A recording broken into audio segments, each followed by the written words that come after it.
My name's Kevin O'Hara. This is Alcohol Mastery, and today I'm going to answer a question that I got on YouTube from a guy called Jonathan Doyle. The question is, hey Kevin, great videos. I'm from Dublin myself and just turned 20. I don't consider myself an alcoholic, but I do like to drink a fair bit. My problem is that every time I drink I get pissed and feel the shame the next day, but even when the plan is only to have a couple, I can't help myself after I take a sip. It's like a vampire to blood. I'm just wondering if you have any tips on this, because sometimes I think I'm a potential future alcoholic. I know that probably sounds stupid. Well, look, first, thanks for the comment. Thanks for opening yourself up like this. And no, you don't sound stupid. In terms of alcohol, it's just the nature of the game. Alcohol is physically addictive. You know, when you drink it, the biological thing that happens is that you need more and more to get the same buzz. But there's also like a habitual thing going on all the time. You know, you tend to hang around with people who are drinkers as well. All your mates tend to be drinkers. You tend to go to places where drink is going to happen, and you know, in Ireland that's not too hard. You know, I started drinking when I was in my early teens, so I probably would have been 13 or 14, and you know yourself, you can't drink that much then, you know, when you're that age, maybe one or two, and you're pissed and you're going to get sick and all that kind of stuff. But gradually, the more you persist with it and the more you drink, the more you need. I mean, at the beginning it doesn't taste very nice at all, so it's very difficult to get it down your throat. But because you feel like it's all young lads feel like they want to be like the older boys, the older kids, the older lads, the older men, and it doesn't help when you get so-called grown-up, intelligent men telling you that what you're drinking is only a start for them, you know.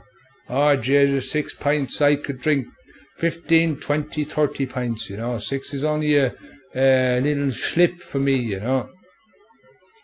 You know, they wear it like a badge of honour, and I'm guilty of doing it myself, don't get me wrong, but it's more a badge of shame than anything else to be able to sit at a bar and drink 20 or 30 pints. My son is just a bit older than you, he's 21, and to be honest, I'd give anything if he'd stop drinking. And he does drink like the Irish drink. He goes out with the intentions of getting pissed, and that's it, you know. And getting pissed is the entertainment. But I keep saying to him, there's a big, wide world out there that's fantastic. You know, there's a lot of good stuff happening. There's a lot of opportunities.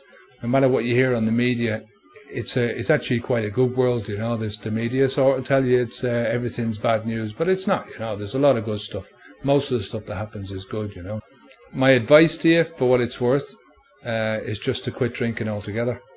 It's very difficult for you to control drinking. You're on an uphill battle all the time, and just simply because of that, because of the nature of what alcohol does to you biologically, because it does force you to have more and more and more all the time and need more and more. When you're living in a place like Ireland, I love Ireland to bits. It's a great country, but it's got a big drinking culture to it. When you look at the amount of alcohol consumed in the world, we come out on top. Ireland comes out on top of the recorded per capita litres of pure alcohol drunk every single year. The only one, when you take the two of them together, is recorded and unrecorded. Unrecorded would be people brewing their own stuff, you know, stills and doing homebrew and all that kind of stuff. We come out second, so we're not too far up the top even then, you know. And the only country that comes out on top of us is Moldavia. So it is part of our culture. And to be honest with you, that was part of the reason, it was 50% of the reason why I left Ireland in the first place. I mean, I also wanted to come to Spain because there's sunshine and it just, you know, it's cheaper here than it was back home. But one of the big reasons was because of the drinking culture. I just felt like I was slowly killing myself. I was slowly committing suicide, you know. every time I went into a bar, sat on a bar stool and went up and ordered my first pint of Guinness, because I knew then after that would be first, second, third, fourth, that kind of thing. Now that I live in Spain, I have to say that I've been here nearly 2 years and I haven't seen a drunken Spaniard at all yet, you know. I'm not saying they're not there. I just don't go to the places anymore where, you know, there's drinking going on. I mean, there's fiestas all around the place, and I'm sure people get pissed. But in overall consumption, the Spanish drink about 60% of what the Irish do.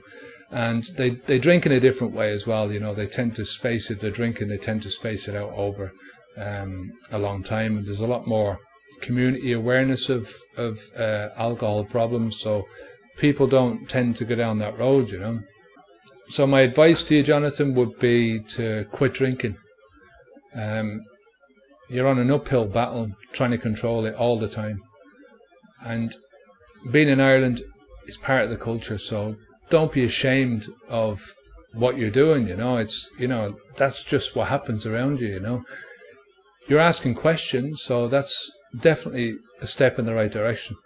Have a think about it. If you want me to ask any other, answer any other questions, then, you know, leave me a message down below, or I put my email address here as well, so you can leave me an email.